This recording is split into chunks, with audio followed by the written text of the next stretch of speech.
You find out your horse is injured and you're either a competitive rider or you at least ride consistently, right? So your first thought is, oh my God, is the horse okay? The second thought is, oh my God, my goals and dreams have just been squashed. And the third is, how long is it gonna take for them to get better? But throughout all of that, your inner turmoil is the biggest struggle to actually your horse overcoming whatever injury they're facing, because they're a horse. They only know ow. They don't know any of the rest of it. They don't know how that affects, you and your horse training goals or your horse riding goals or even your, competitive goals. It has nothing to do with them, essentially. It's all you. But what happens is when it comes to your horse rehabbing, you need to be their strongest pillar. You need to be the strongest force, the biggest cheerleader in their corner. And because when our horses get injured, it breaks us down mentally. I'm in a glass case of emotion. I know firsthand. I have rehabbed a lot of horses. And when you are up against rehabbing something that even the vet is telling you is like highly unlikely they're going to come back, the inner turmoil that creates not only negatively impacts you, but it negatively impacts your horse's rehab. Bring it on. So I wanted to make this video to talk about the 3 biggest struggles all equestrians face when their horse gets injured. Now, I'm not going to talk about specific injuries. Obviously, there are a myriad of injuries and they all have very different timelines, very different recovery plans. So I'm going to talk about us as riders and the 3 biggest struggles we face when rehabbing our horses. So the first one is staying motivated. When Fuego had I think it was his second injury, the vet was saying very negative things, not only in terms of the injury itself, but his future potential. In that moment, I easily could have fallen to pieces. I easily could have listened to the vet because we're taught to listen to vets. But I didn't listen to the vet. And what ended up happening was not only did he make a comeback, he actually came back and competed at a higher level than before he was injured. I'm not saying that is the normal for horses, but what I am saying is my mental mindset on it, and I didn't put any expectations on him. I said, okay, we're gonna come back and let's see what you do. And staying positive in that sense, being open to being pleasantly surprised, is how he did make that comeback. Because if I had gone into his rehab thinking, oh, here's this ceiling, you're never gonna make it past here, that's all he ever would have done. But instead, I went in with a more open mind where I was like, that really sucks as a diagnosis. Let's bring you back. Let's see what you can do. And then he exceeded not only my expectations, but everybody's expectations, because the barn knew.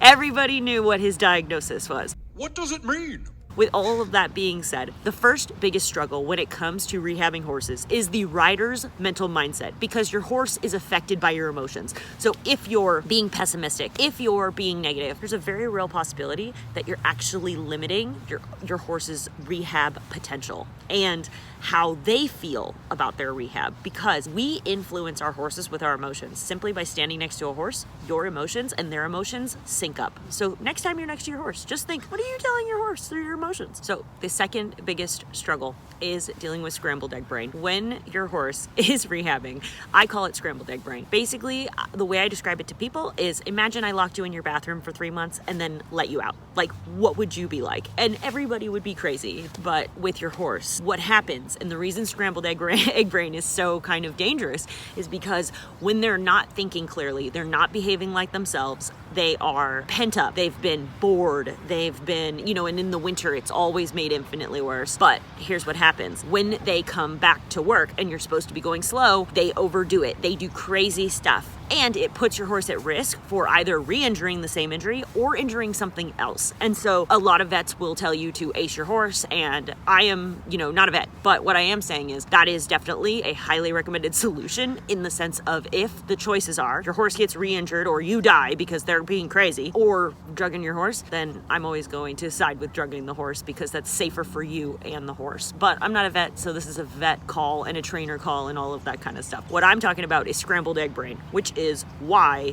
drugs are what's being recommended to you if that's where you're at. So when it comes to scrambled egg brain, one thing I will say is if you come up with activities you can do with your horse outside of work, whether it's a hand walk, whether it's carrot stretches, whether it's, there's a lot of different activities you can do with a horse. There's a lot of things you can do with your horse that engage their mind that is not work. So it's low impact, it's not dangerous for the injury, but it helps stimulate their mind and keep them sane, which is a hard task. It's a real problem. And the third biggest struggle in any horse rehab is not letting the rest of their body wither away. So when it comes to rehab, say it's a tendon rehab, they don't just injure their tendon, they lose all of their muscles in their entire body when they sit there for 9 months to a year. And also, in addition to that, any injury that you or your horse faces, what happens is your body starts having to compensate, right? So if it's a tendon injury, if you have an ankle injury, that means that your other leg automatically gets more weight. Your other leg has to work harder than the leg that is injured. And what inevitably happens is overcompensation. So you get injured in other parts of your body because you're trying to compensate for the first injury.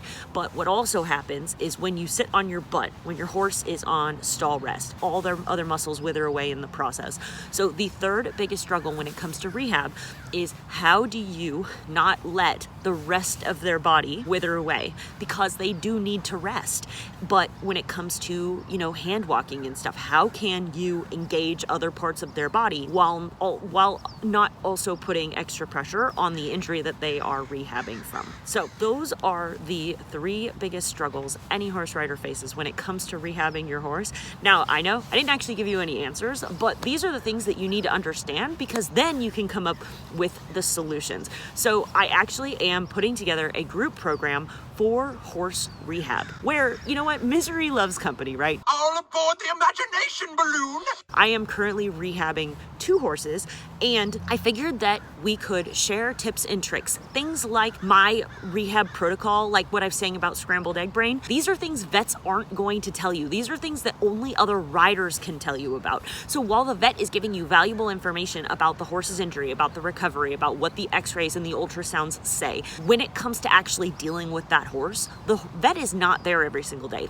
She's such a train wreck! Falls on you and it falls on me. So I figured that building a community of people who are also rehabbing their horses is an excellent way to share tips and tricks, but also, like I said, it's nice to have a support group, because when it comes to number one and maintaining your own positive mental mindset when you're having hard days, because we all have them, it's just nice to be able to lean on a group of people that are also going through the same struggle, understand exactly what you're going through. So if you're interested, there's a link down below to sign up for the wait list. It's going to be a live program, and I haven't decided if it's going to be 4 weeks or 12 weeks, but I figured that based on you guys and the interest that you're showing for it, then I will do what we need to do as a community to not only support each other, but also get all of our horses through their rehabs as happily as possible. And that includes us, not just them. So if you're interested, there's a link down below. Otherwise, I hope these 3 tips have helped. And